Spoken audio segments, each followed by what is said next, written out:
Shinryu. We're going into the light and dark.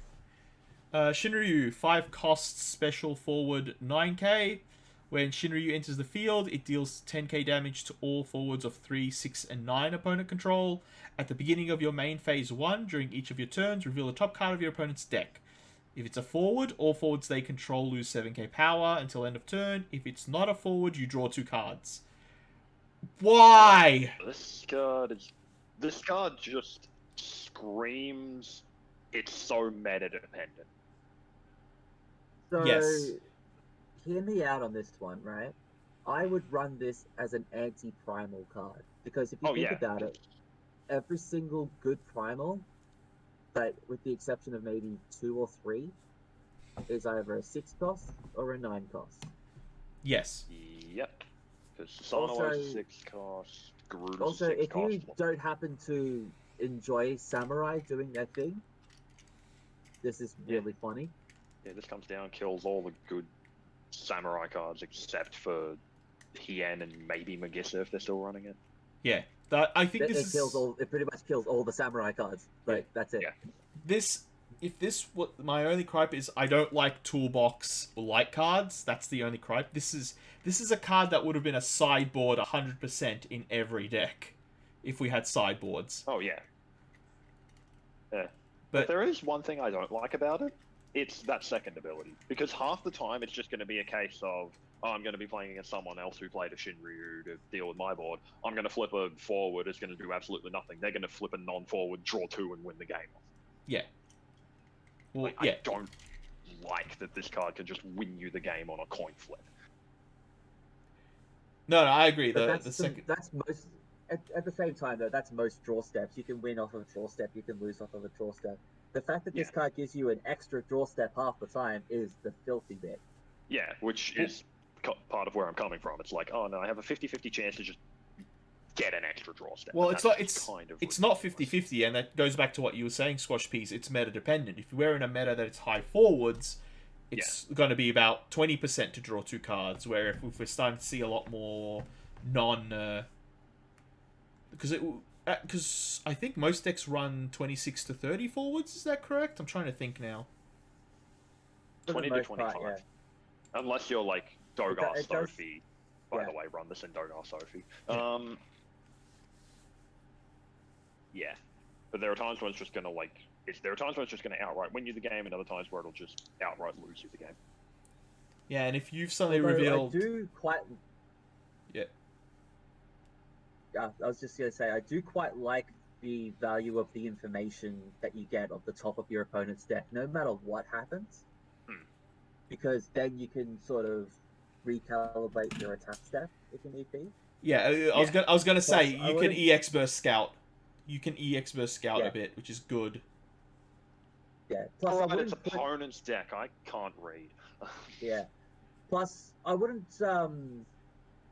discount your opponent's forwards dropping 7k power, because that's another sweep in its own right. Yeah, you get to EX Burst Scout, or you might possibly open the way for a good attack turn. Yeah. So it's not necessarily play this in Sophie Dogar. It's just play this. This I would play Materia beside this just to find it. This and the next card kind of make me want to place Chaos and all that to do multi-light stuff, because we got some good light cards in this set, which is I'm really happy about. But yeah, this Marcherie. This is why I've been playing heavy into the Opus all summons, and this is also why I sort of rated that last Leviathan. 2 cost Macquarie, forward 6k. The cost required to cast your summons is reduced by 1. It cannot become 0. Remove 3 summons in your break zone from the game. Select one of the 3 following actions. You could either draw a card, choose one forward, return it to its owner's hand. During this turn, the cost required to cast your next summon is reduced by 3. So I feel if you're doing the Leviathan wind water thing, this would go into that deck. Maybe. It's like, the thing I really want to run Citra. I know. Yeah, I'd but probably it's... prefer to run Citra because hear us out on this one. You're already running Yuna to drop all the cost of your Leviathans and stuff like that. Why do you need Machete? Because you could do both. To do that. I know, but it's like Citra at the very least. Like, in all Citra honesty, helps you get your summons back. Yeah, Citra helps you get your summons back. So if anything, it's generating more CP than Mashuri is. But I will give Mashuri one thing. Those effects to remove 3 summons from the break zone, all very good. Yeah. And repeat quite relevant. And repeatable a turn. That's the other reason why I rate this. You can do it's not once per turn. Like I actually was losing a game. I played Mashuri, exiled 9 stuff to balance out the field, and then won off that. Like well, here's the thing. There's nothing stopping doing some shell with Cosmos and playing this and crap, what was the card's name? Citra. So I think that's actually fairly doable in water if you're going mono water with the Leviathan trick. If you are going mono water. Yeah. Like you could feasibly run it in mono water, but I feel like wind water is going to be the better bounce engine. Yeah. And even then, it's just going to, like, there specifically, it's going to be too tight to have space for Machete. Yeah. Yeah, I don't know. I just love this card as an idea. Oh, yeah, card's cool. It's powerful. Like, we're not saying it's not. Yeah, it's just there's better slots. Like, Though I am saying I am specifically talking about... kind of helpful. Yes. Though, yeah, I am also saying that I am really leaning on towards the Ups or Summon side of the deck build. Yeah. Alright, Omega. I'm going to read this card as it should read, not as it does read. 5 cost forward. It's also our first dark card. 5 cost forward 10k. At the end of each of your turns, if there is no weapon counters on Omega, put a weapon counter on it. If there is 1 or more weapon counters on it, remove them and deal a damage to your opponent instead of adding one. Second, it has a second ability. You may remove when Omega is chosen by your opponent's summons or abilities, you may remove a weapon counter from Omega. If you do so, Omega cannot be broken until end of turn. So it's important to note that this happens on each player's turn. Yes. Yeah. Not just yours. So you, at the end of your turn, you'll put a counter on it. At the end of your opponent's turn, you'll remove it and ping them for 1. At the end of your turn, so on and so forth. Unless they target it to force you to remove it. But that's still pretty hard to do. Yeah, if you choose to remove it, yeah. Yeah, because this one says choose, not you must. Yeah, thankfully. Yeah. So it's kind of hard to judge this particular card because on every off turn, you're dealing your opponent 1, unless you want it to be a 10k that cannot die. The tough part about it is anything that's going to remove it is probably not going to target it. And also possibly won't break it. Yeah, that's what I was going to say. Most of what will target it probably can't kill it. Yeah, so the things that will get rid of this card are Shintoto, Helia, Fanford if it's the only thing in play, or other or bounce effects, because obviously water's getting hard push into doing bounce stuff. Yep. None of these effects care about not being able to be broken. Yes. So, you're consistently doing 1 damage every 2 or every cycle of turns. Yeah, like every turn cycle, you're pinging for 1, which is actually pretty solid, and especially on a 10k body, that's actually kind of hard to block as well. So, you're probably doing attacking and dealing 1 on your turn, and then at the end of your opponent's turn, you're dinging them for another 1. And combined with cards like, because it's a dark card, so it can be played with almost any combo, but combined with cards like, Behemoth K, Sarah, even Titan from this set, there are consistent ways to do passive 1 damage to your opponents now. Yeah, I wouldn't underestimate this card. I would expect to see it around, but I wouldn't also dedicate and prepare for it unless you expect there to be a hard meta of everybody's dealing damage, everything, like, all the time. Like, if you see like a Sophie deck running this, then obviously be prepared. But... Yeah, because you might be taking 2 at the end of turn. Yeah, or you can just play it against people who, like, their brain will explode upon seeing this card. Yeah. Yeah. Even then, if somebody just plays this, I just play Veritas. Yeah, just Veritas, make them sack it. Yeah, it's nice that they gave at least one of the 2 iconic super bosses a decent effect. Yeah. Also, my cloud trick now doesn't work, and I'm sad. Oh well. Oh no. Give Ursula time, it can deal with it. Ursula will be able to deal with it, but you might have to sacrifice like 3 or 4 monks to do that. And that's the point. It's draining you of resource. It either hits you for damage or it drains you of resource. You're not going to automatically win if you play it, which is good, but it's still got... Ned. Yeah. Well, Ned only wins you the game if you play it like on turn 1 or something dumb like that. But most people are playing it on turn 1 anyway, so... Yeah. Anyway. Stern Leonis, which is the reverse of Macquarie. Prince, which is very important. 4 cost forward 9k. The cost required to cast your forwards is reduced by 1, so this does it for forwards instead of summons. Remove 4 forwards from the break zone in your break zone from the game. Select one of the 3 following actions. Choose 1 forward, deal it 7k damage, which is relevant. Choose 1 monster, break it, which meta-wise could be relevant, but you have another 2 abilities which will be relevant. Yeah, until end of turn, all forwards you control get plus 4k and brave. This thing scares the crap out of me in a forward-heavy deck. And it absolutely should. It should scare the crap out of anybody in any deck. The real Dark Legend, I'll say that much.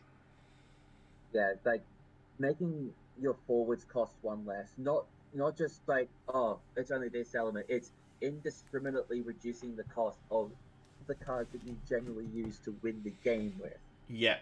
And it's also turning the cards that you win the game with that are already dead into a resource to help you further win the game.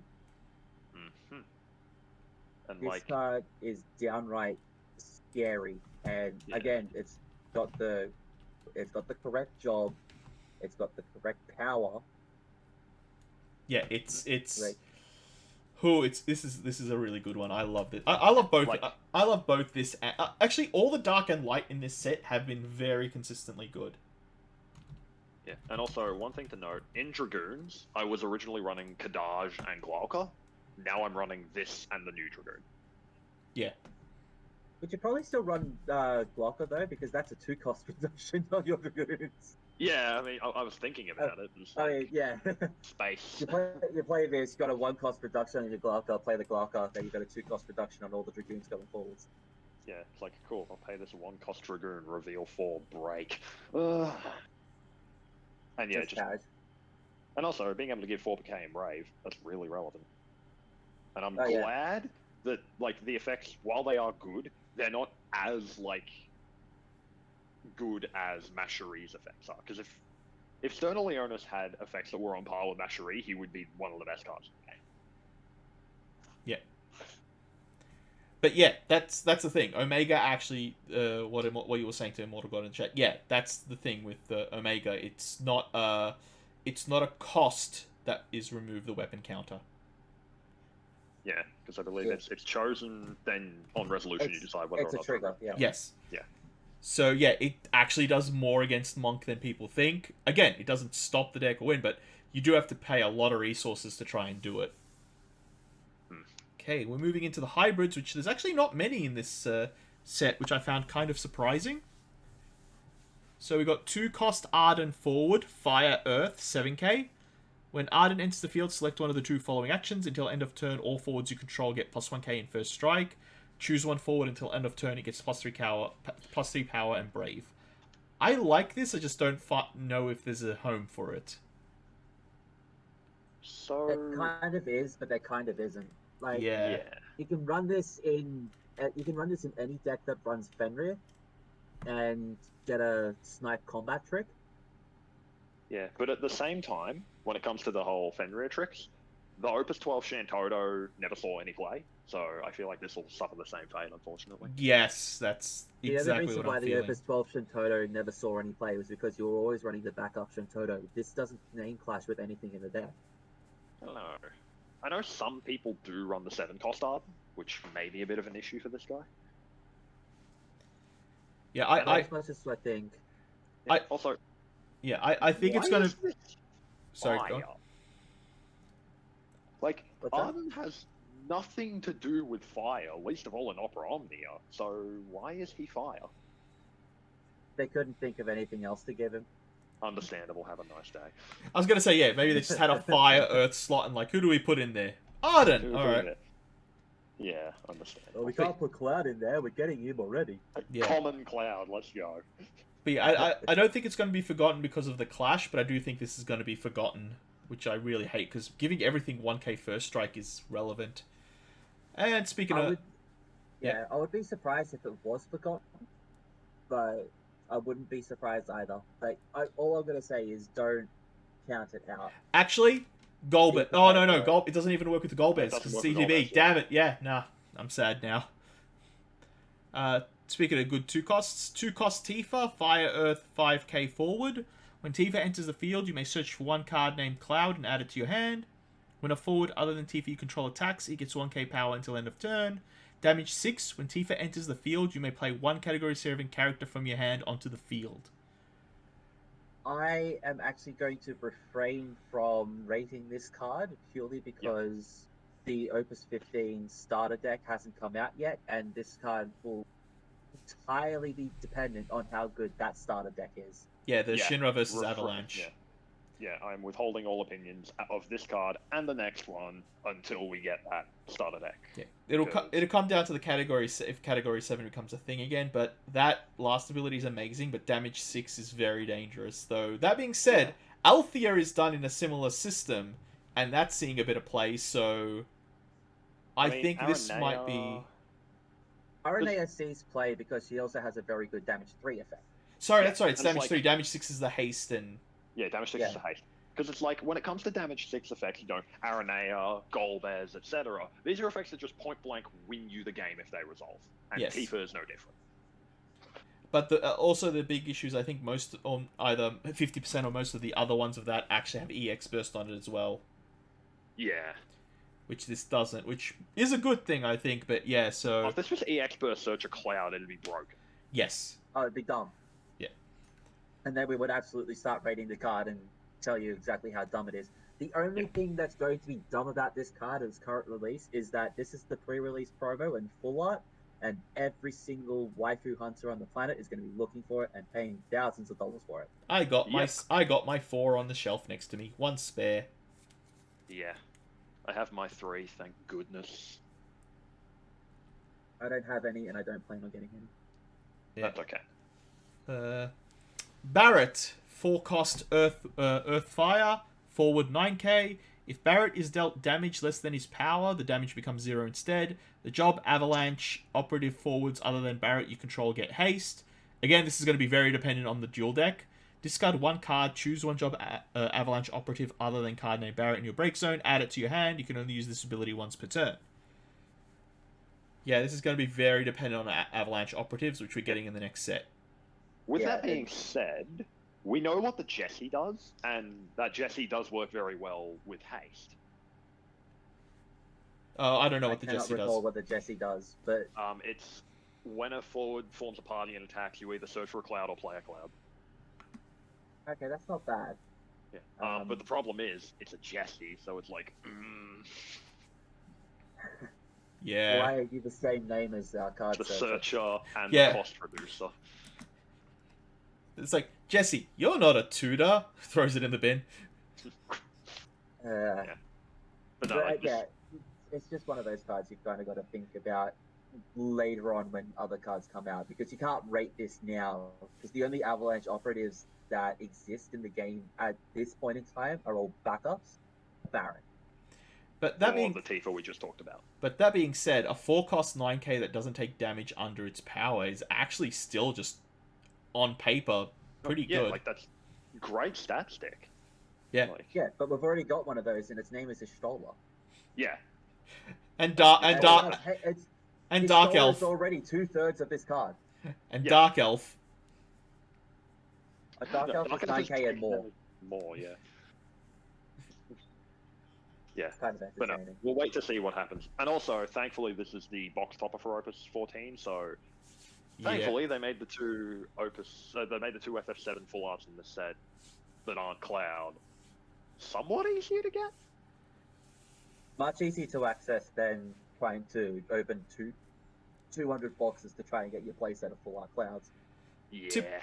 Yeah, but to be honest, if you're full art hunting, really good. Yeah, but if you're full art hunting, then you got to expect that. Yeah. Like this game is so generous in its rarity slots as it is. I'm okay with that sacrifice of having this one really ridiculous level one. Like 7 average legendaries a box is actually fairly ridiculous compared to most other games. Right, so you guys remember our Sid, right? Do you want a better one? 7 average legends, or it's not just 7 average legends. You're getting 7 legends and then some foil legends. No, normally it's 5 and 2. I found as the seven, 7 and 2. Oh, is it 7 and 2? However many else. Oh, I might be getting some shit boxes then the last few times. Either that, or you're looking at cards that are actually legends, but you don't realize they're legends. Yeah, that too. Anyway, speaking of good legends. 4 cost Elcid forward, 8k, lightning ice. When Elcid enters the field, you may play 1 ice or lightning forward of cost 4 or less from your hand onto the field. When Elcid or an ice forward enters the field, choose up to 1 forward, freeze it. When 1 lightning forward you control attacks, choose 1 forward, dull it. Wow. Okay, this is an amazing card that doesn't have a home yet, but it's going to have a home. I will find it a place later. This is the kind of card that will make its own home. Yeah, of course. My biggest gripe with this card is that it's doing everything that Ice and Lightning are doing already, but it's not doing anything different. It's not doing anything new. But considering you're potentially playing you're paying half and 2 freezes for 4k. No, like, let's be fair. The thing you're playing off of this most of the time is Renoa. Yeah. No, actually, I'm going to be playing White Tiger Nimbus. Oh yeah, White Tiger Nimbus as well. But yeah, also, okay. You know, I was going to say Renoa, this card gets around the restrictions to cast the thing, so... Yeah, I think there's plenty of the stuff this can work with. You could also play Renoa to flicker it, and then freeze another forward. Yeah. Like, this card reads similar to the Ice Kadaj, the Remnants card. Yeah. In that it's just going to freeze down a bunch of stuff. And that's where its power is going to lie. The only problem is it doesn't freeze down backups. It only freezes down forwards. So it's only good if your opponent has a field already. Yeah. Yeah. And that's going to be the tough call. But I still think this is a really good card. It just comes down to Ice Lightning hasn't been played much recently, so it comes down to what people can make out of that. Also, as I mentioned, it's going to create a home. The biggest problem with the card is that it's doing everything Ice and Lightning are doing already. Yeah. It's not doing anything to make it stand out or powerful or relevant. Yeah, lots of dulls, lots of freezing, lots of cheating costs. But I feel it's not enough of actually getting things. Not enough of actually getting rid of things. Yeah, but I still feel that's pretty decent when it's all done by 1 card of 4 cost. You know, I honestly reckon, call me crazy, that when a lightning forward you control attacks could have easily been choose an active forward opponent controls deal at 4k. Yeah. Yeah. Like, as kind of another callback to the old Elcid.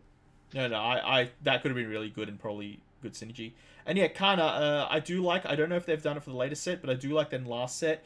It's 2 full arts locked every box. I'm really glad they did that. So that's another good reason why I think that the rarity issue in this game is very well done. Yeah. But we're back on another one, Sephiroth. 2 cost 5k forward of Ice and Lightning. When Sephiroth enters the field, select one of the 2 following actions. Choose 1 active forward, deal at 5k, or choose 1 dull forward, freeze it. That forward's controller discards 1 card from their hand. really good for the 2 cost, I have to say. Strong 2 cost with solid effect. Yep. On either side of the spectrum. The problem is, like, if your opponent's only got an active forward that's huge, then oh no. Yeah. But that being said, 5k to an active forward is fine because it means it might actually be able to kill something. Freya. But you're mainly going to be using this for that second effect, which is, freeze it all forward and make them discard a card. You're setting them back pretty far if that resolves. Yeah. Especially if you can get it early with as a 2-drop. Yeah, that second effect is definitely the more relevant of the two. But again, my biggest concern is you can only target a dull forward, and you have to target. So you either play this and kill itself if you've got no other targets, or you play this and freeze one of your own forwards that attack that turn, and you discard a card. Yeah. So. But it's a case of, I would honestly argue, hot take, that this is the best Sephiroth generically. I like the 3-cost one more, the damage one. Yeah, I'd probably prefer the back attack Sephiroth. I think that one's the best one generically. This one's the second best. No, I definitely would say that, but I still would... well, you know me, I've always favoured the 3-cost one over even the 7k one, so I am a little biased there. I know I see things a bit differently, but... I mean, I don't consider the 7-cost one generic anymore because it's only used in big stuff decks. Yeah. But even back then, I still was considering the 3... I was picking the 3 over the 7. Yeah, back attack Sephiroth will catch people. This will catch people. Good Sephiroth. Yeah, Sephiroth's the Dio of this game. Alright. Zeramus. We're finally here, guys. We made it. It costs the best. I wish. Yeah, I actually wish that was true. 3-cost ice... Yeah. 3-cost Ice Lightning forward 8k. Zeramus is also card named Zemus in all situations. When Zeramus enters the field or attacks, choose one character, freeze it. At the end of your opponent's turn, dull all forwards opponent controls. Damage 3, it has haste. Wow. I really, really like this card. Remember how we were talking about Alcid is going to create its own home? Yep. This is going to be Alcid's best friend. Yes, sir. Yeah, this is the Bonnie and to the Clyde.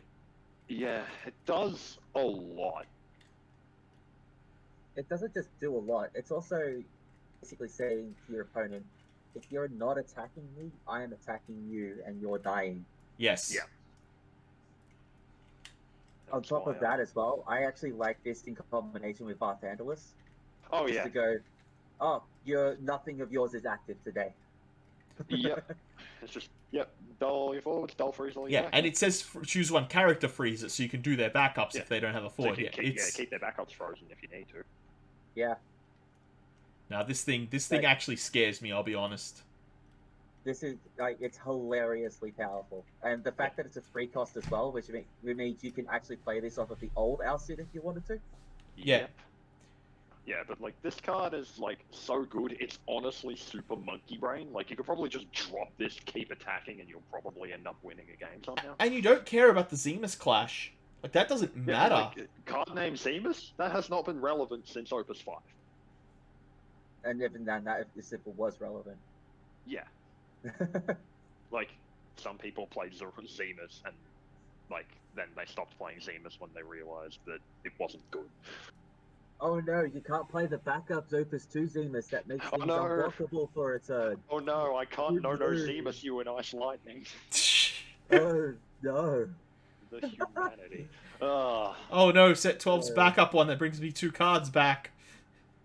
Oh no. That's actually kind of relevant. That one might be slightly relevant, but at the same time, if that's the case, you could just run Sage or something like that. Yeah, you'd run Sage Lightning's instead. got enough cards to warrant you not necessarily needing Zemus. Hell, you could play the 3-cost backup from this one to get this one back from bin to hand. So yeah. What's the problem? Yeah. Yeah. Nah, this is honestly one of the scariest card I've seen in this set. Yeah, the problem is this card is super monkey brain. That's the problem. Rumble! We're nearly done, but thank you for the raid. Welcome, everyone. I think we're literally up to the last card. Oh no, we're a couple of cards away. But like, speaking of raiding, 3 cards left. Yeah. Yeah. Those damn pirates and their skies and their raids and. Wait, this one says Sky Pirate written on it? No, that can't be right. Yeah, no, it should say Orphan, shouldn't it? Yeah, I think so. Wait, was that a joke? Because I'm not joking. No, that's actually the thing of the game. I know. Yeah, big boy. Anyway. I am a terrible human being, everyone. I apologize for that. Rumble, I know that wasn't the raid message you were intending, but I love the fact that your raid message is going live now with some Temtem on, and it's just a link to your channel. You gave yourself a self shout out before I even. But no, well done. You're saving me some effort. Alright, so we got Aovan, 6 cost, wind, water, 8k forward. When Van enters the field, you may search for one job Sky Pirate of cost 2 or less and play it onto the field. Then activate all backups you control. When a job Sky Pirate you control is chosen by your opponent, summons or abilities, choose up to 2 backups, activate them. This is really good for Sky Pirates. If Sky Pirates... I think actually... Yeah, is this the Sky Pirate support we never knew we needed? I think the thing about this card is that this card essentially says, you know how you were like half considering all the other card name Vans? No, you just don't get to anymore. You are running this Van. Yeah. Yeah, if you're running a Sky Pirate deck, you're running that Van. If you're running like a different deck, you may consider a different Van, but no, if you're running Sky Pirates, you're running this Van. It's a 0 cost. I mean, then activate all backups you control. I mean, technically it's like a -2 cost. Yeah, you can play Elzar for this and draw a card. Yeah, which makes it a -4 cost actually. Yeah, or you can play Philo and swing through with haste. You can play Fran to ensure that you have the Fran out. Yeah, this is like I know we didn't get all the good Sky Pirates, but we got an amazing one Sky Pirate, and that might be worth it. By the way, any Square Enix or Hobby Japan spies that happen to be watching this, please print good Sky Pirates that aren't Varn or Fran or Balthier. Actually, we need a new Balthier. It's kind of overdue. Yeah, I guess like being fair, they did print one in Opus 13, but I don't think that one's quite good enough. Yeah, no. Where's Balthier 6X? We need the new model. It better come in pink. Yeah. Yeah, we need Big Boy Balthier. We need a new Redis. Like, just all the Sky Pirates, please. But that being said, this Vaughn, he's good in Sky Pirates and bad in everything else. Yeah, exactly. Yeah. It is exactly. It's the Sky Pirate support we never knew we needed. Yeah. No, it's a Sky Pirate support we never expected them to make. That's it. Yeah. And as soon as this card got spoiled, by the way, I thought, okay, we're getting a Fran in this set. She's not going to be a Sky Pirate. Yeah. I knew you were right, but I was trying to be optimistic, but part of me is like, don't do that to yourself. You know not to. Don't get that optimism in your mind. Oh, wow. We're getting switched back to Rage. You have no idea what happened today. We'll talk to you later, I'm guessing, but... With blood and rage of crimson red, ripped from a corpse so freshly dead, together with our hellish hate, we'll burn you all, this is your fate. Those are some heavy words when we've got an Aerith on the screen. Anyway. Yeah. Oh, it's okay. We all know in the remake she's going to survive for some reason. There, Sephiroth? Oh, no. It's fine. We all know in the remake she's going to survive through dumb shenanigans. It's just the remake is already dumb shenanigans as it is. So. Exactly. It's just like Aerith survives DLC. That's all it's going to be. Yeah, it'll just be she wakes up and it's like, oh, good. Did they just leave me here in the middle of an abandoned temple with no food or supplies? Yep. Yeah. But yeah, speaking of Aerith, 2-cost Aerith, wind, water, 7k forward. When Aerith enters the field, select one of the 2 following actions. Choose one forward other than Aerith you control, return it to its owner's hand. Choose one forward you control, it gets this forward, cannot be chosen by your opponent, summons abilities until the beginning of your next turn. So, more stuff to feed into Leviathan. And Bismarck. And the ability to protect them from abilities for a full turn cycle. Yeah. Yeah. Not just all that as well. I like that this is a Lena target that I can use to pick up my Lena and play it again. Oh, that's convenient. I hate that this is a Lena target for that exact reason. No, the only thing play Lena, get back arrows. Oh, I'll pick up my Lena, play Lena, get back my Sophie. Oh wait. By the way, Leviathan. Also, I think like what would have made this card just beautifully sweet is back attack. Oh yeah, totally. Back attack. But I would have loved this back attack 5k power. That would be really, really busted. Yeah, that would be super overpowered. Like, my god. Yeah, but it would have been in 2 colors, so I think it could have. No, I don't know. No, two really good. You wouldn't have gotten away with that. Yeah, no. You would not have gotten away with that. Oh no. Speaking of cards we probably shouldn't have gotten away with. Oh yeah. Speaking of good Lena targets. Yeah. Zidane. Zidane, 2 cost 6k forward. What a wind. Zidane cannot be blocked. Oh my god, already good. When Zidane deals damage to your opponent, choose up to 1 forward, return it to its owner's hand. Special. Special and wind. Your opponent reveals their hand. Select 1 card in their hand, your opponent removes it from the game. You can cast it as though you owned it this turn. You can only use this ability during your turn. So something I want to make clear before everyone loses their mind. Steel does not make the card rainbow. You still have to pay for its colors. That being said, I'm not saying this is a bad ability. I'm just making that clarification for people who need it. Okay, so my only problem with this card is the name. Yeah, like, this being a Zidane is a bit of an issue considering the Opus 3 Zidane is still omnipresent in every single win deck, even after And 11 Opuses now. Yeah, and it just got even better with Bismarck to constantly bounce it. Yeah, so if you're willing to give up on that Zidane, this guy is a perfect alternative. Yes. Yeah. Or if you're trying to play with if you're going the water route Zidane, having that and this in combination would be really good. Because you're feeding each other specials. And they're both relevant specials. Yeah, they're both really good specials. But that being said, 3 cost Thoughtseize Zidane is still my go-to.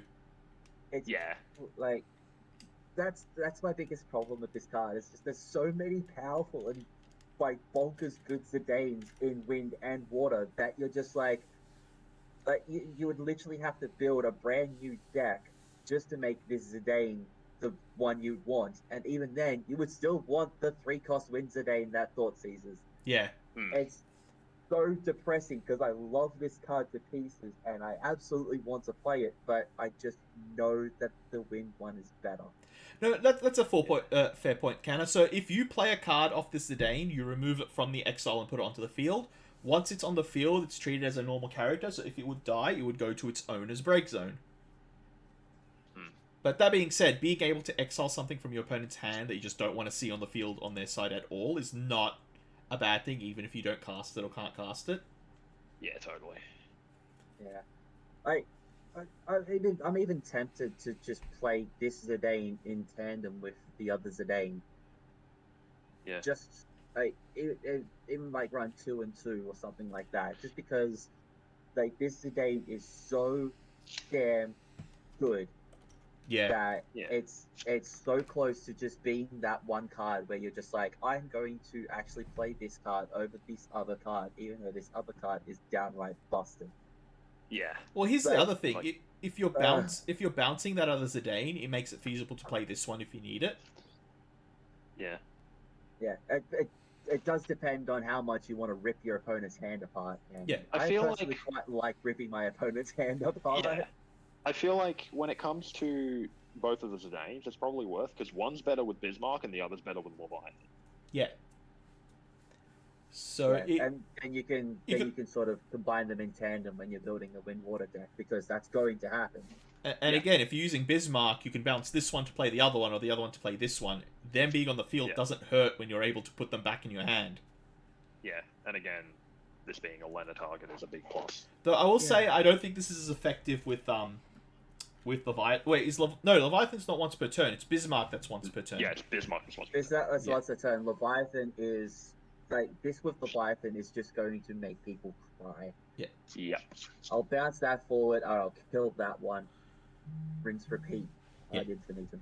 So yeah, this is looking really The good. fact it can't be blocked as well. Like, what the hell are you supposed to do about it? Like, The sure, natural it's targetable. evolution of Zidane. Like, sure, it's targetable and all of that, but like, if you've got no targeting removal, this thing is just going to rip you to shreds. Like, this literally says you now have a 7-turn clock. Yeah. Which, to be honest, and I'm bouncing your forwards so you have no other answers. Yeah, and the fact that we do attacks in order mean you attack with this to bounce a forward, so yeah. Which is why I'm really glad, like, just to go back to it, I'm really glad it's a 6k. You can bounce your own stuff too. Anyway, next card. Yeah. Yeah. Prish, 4-cost forward 9k, Wind Earth. If you cast Prish, you may pay an extra Wind Earth 1 generic. When Prish enters the field, if you paid the extra cost, reveal the top 5 cards of your deck, play up to 1 Wind character or Earth character of cost 5 or less among them onto the field, and return the other cards to the bottom of your deck in any order. Damage 3, Prish gets plus 1k in Brave.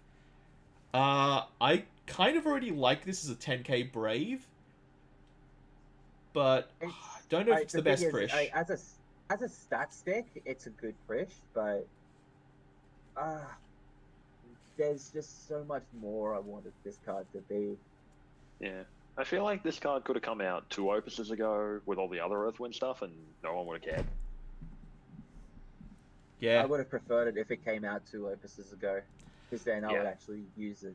Like, the best trick I could see with this is if you cheat it in with the other Prish, paying the 3 because you're not paying the full price for this, and then doing stuff. No, you can't. Because you aren't casting it's a cast trigger, yeah. Oh, so this just got worse. You have to cast this Prish, yeah. Yeah, and again, if you're playing Wind Earth, you're playing Loop. Yeah. As is mentioned in chat. No, well, that's what I was saying. I was saying the best thing to do is that Prish trick, and even then it's bad, but it doesn't even work that way, so... It doesn't even work that way, so... Like, there's going to be one person out there that's going to look at this Prish and go, oh my god, that means I can run 21 Prish. I never have to play another forward. Yeah, then we go to what I was saying before, that if you're only playing one type of forward, you only have one forward out. Title 11 with all the Prishes. Yeah, category 11 titles with just Prishes and Shintotos, that's it. Prish's day out. And 3 copies of Star Stable, because you got to search everything, you know? Yeah, but I love that deck. It'd just be Prish's day out. Yeah. You know. I really like this card. Geshu, 5-cost forward 8k, Wind Lightning. When Geshu enters the field, your opponent reveals their hand. Select 1 card in their hand, your opponent removes it from the game. I think removing from the game is such a very big, important thing right now. Especially with this element combination. Like, Lightning Fire was so desperate for something that was proactive. Yeah. And this Fire is the Lightning exact card that needed. Yeah, as someone who played Fire Lightning a lot last set, I can tell you, it's like, yeah, my cards are broken, my opponent's not playing anything, what do I do? How could I continue playing the game? And now this card has said, I can actually continue playing the game. Yeah. And on top of that, I'm going to stop you from stopping me from playing the game on top of that. Yeah, I really rate this card, and it's like, I saw it, I opened it recently, and I'm like, why did I not know about this? Oh my god. And it's a ninja as well. Yeah, and it's a ninja, but there's one thing I was talking about, actually kind of relevant since we were talking about ninjas. Everyone I was talking to was like, oh, it should have been 1 cost less, or it should have been 1k more. If it was, no. Like, 100% no. Please. Yes. I am one of those that say 1 cost less, but I fully accept that I am being a bit of a shit there. Like, I fully accept that, no, that's a bad idea, it's just an idea I want. And I'm glad they didn't give it to me.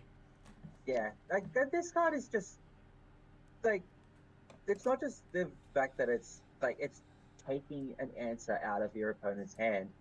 It's taking it away for good, and it's got a reasonable enough power level that it'll trade with something as it dies, then you play another one. Yeah. Like what you see with the Opus 3 Zidane a lot is that it'd sit back as a blocker, it'd trade off, and then off it goes. Or you could get an attack in and maybe sneak in a point of damage. Nobody cared. It was a 3k. This thing's at 8k. It's going to hurt something. And if you are doing the 3-color edge thing, it's technically also doing 4k damage when it enters. It also gives ninjas a reasonable body, which has actually been missing for a bit. Oh yeah. Well, I mean, they had Zangetsu and Gecko, but same basic principle. Yeah. Well, it's an extra one. Yeah, it gives ninjas a way to clear the way. Yeah. A way to clear the way as well. Like. Yeah. So I think this is I'm really happy with this card. I rate this card not just in ninjas, but in like non-ninjas. In Fire Lightning in general. It's just yeah. Good. Yeah. Well, I'm just saying that the ninja factor also gives it another element of versatility and usability. Yeah. Yep. All right, we got here finally. The one card that I've consistently seen in this game that's probably pushing the PG rating a bit.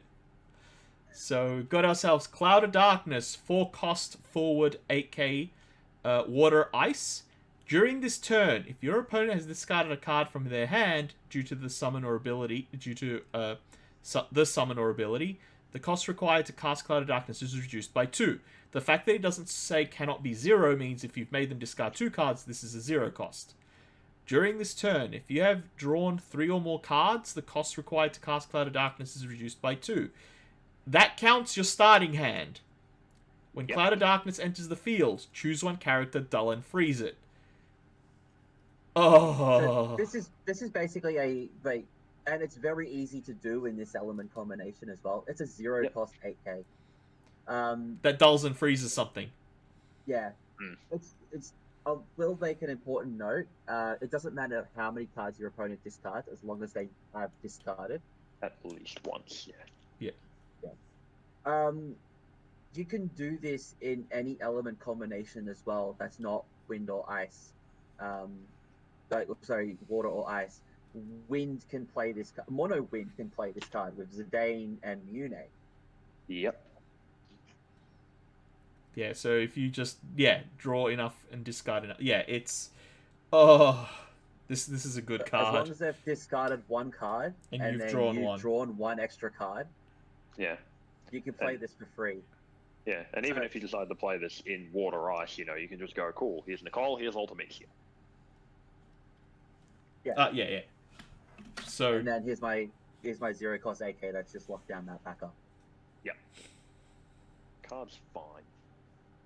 I quite rate this card. I actually think this is going to see a good amount of play outside of water and ice. Like, as I mentioned, wind can do it, very easily. In fact,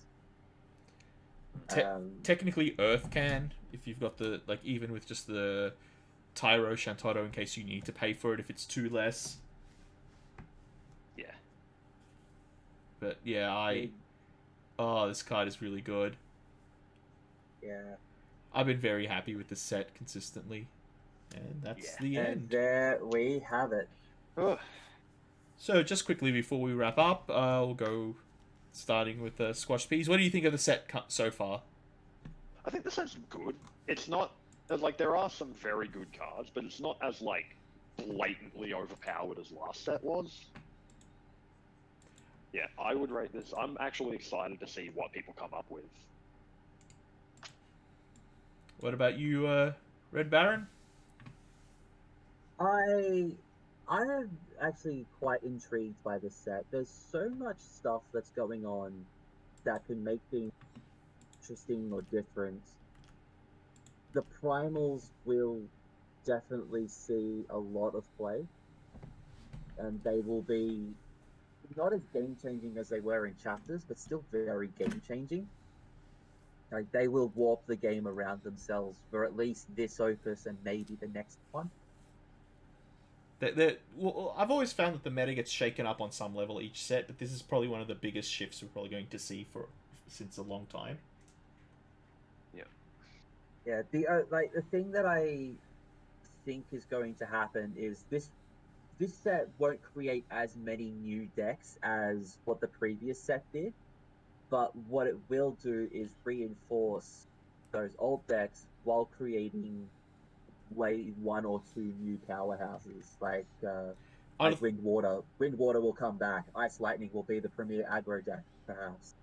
I think it's going to be Lightning more will than two. return. Yeah, I think it's going to be way more than two. I think we're going to see a huge meta again. Yeah. The only thing you probably won't see is Fire Earth until the next starter set comes out. Yep. At which point, everyone and their mother is going to try to make it work. Of course they will.